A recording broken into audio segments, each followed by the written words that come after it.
Muling nagsagawa ng Maritime Cooperation Activity ang Armed Forces of the Philippines sa West Philippine Sea sa bahagi ng Area Operation ng Northern Luzon Command. Sa pagkakataong ito, kasama naman ng Pilipinas sa pagsasanay ang French Navy. Kabilang sa pagsasanay ang mga barko at eroplano ng Pilipinas ay ang BRP Jose Rizal, BRP Gregorio del Pilar, C-90 aircraft, 2 FA-50 at ang Philippine Air Force Search and Rescue Units. Sa bahagi naman ng French ay isang French Navy aircraft carrier, isang multi-purpose frigate, BRF supply ship, anti-air frigate at isang multi-mission frigate.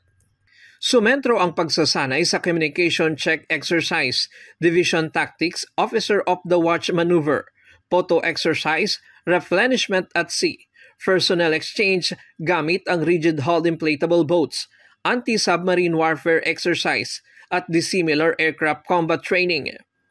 Ayon kay AFP Chief of Staff General Romeo Browner Jr., layunin ng sandataang lakas na makalikha ng isang matatag na sistemang pangdepensa upang harapin ang mga kinakaharap na makabagong hamon sa seguridad ng bansa sa pamamagitan ng MCA. Matatandaang noong isang linggo, ang nakasama ng Philippine Navy sa pagsasanay ay ang Estados Unidos at Canada.